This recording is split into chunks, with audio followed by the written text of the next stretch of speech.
Robert, thanks for joining us. A disappointing loss in the dream time of the G game on Saturday night. What were your thoughts on where the game was won and lost? I'm glad you said disappointing. I think it's 16 points at half-time. The game is on the line.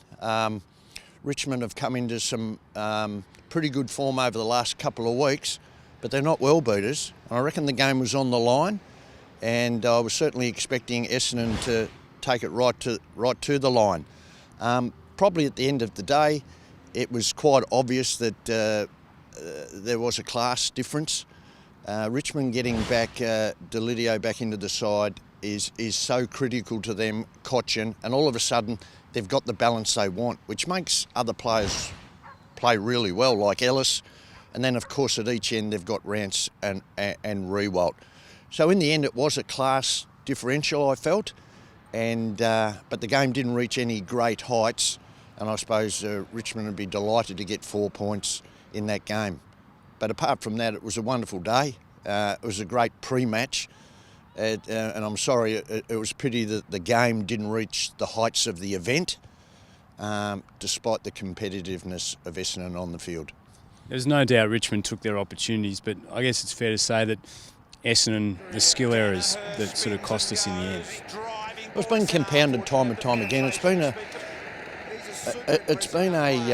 pretty consistent, and whether that's lack of ability or lack of skill, it's all sorts of things. Confidence, and just having to talk about confidence, can I say that I firmly believe that Essendon are better than Fremantle, Gold Coast and Brisbane.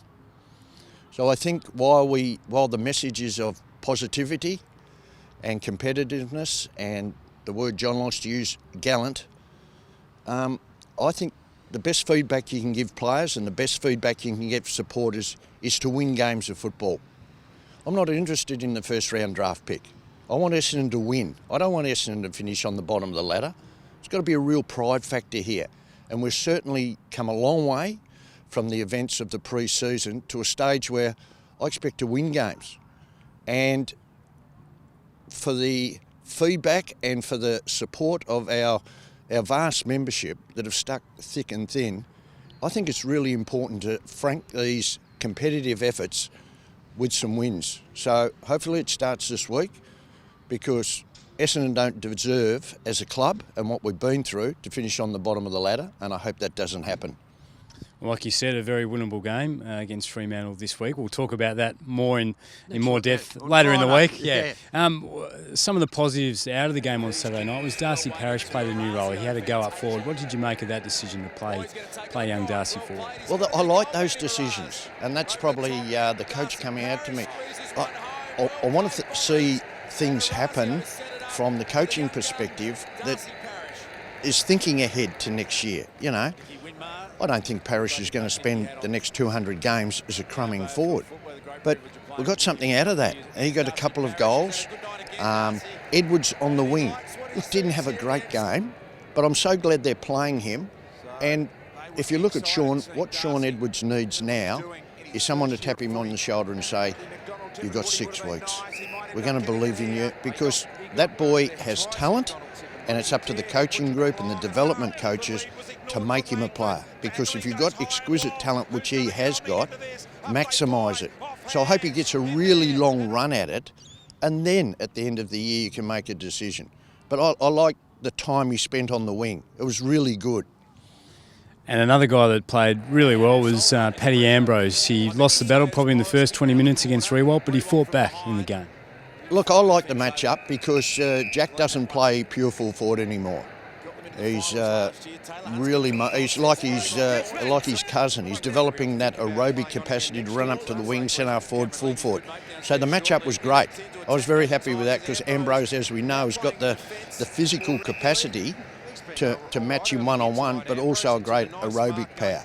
I thought the Hartley Vickery match-up was a good one. Vickery got 3 goals. But we're going to miss Michael Hartley. There's no doubt about that. And we'll talk about that on Friday. And, of course, it let somewhat of a mismatch then. So we just haven't been able to cover the 3 talls every week. It left undersized Gwilt on Griffiths. And he did an okay job. But you question, good match-up, good performance by Ambrose on a very, very good player. And Rob, what's your article that we're going to focus on this week? Well, we're going to go back about 15 years. Now, you think you've been through some trouble in the last 3 years and culture and all that sort of thing. I've got a bigger story than that, and it was the mess up of the salary cap that resulted in us losing 3 wonderful people in Blumfield, Carosella and Heffernan. Not only how it happened, why it happened, but significantly the cultural fallout and the breakdown in trust between players and club for the first time that I could ever remember.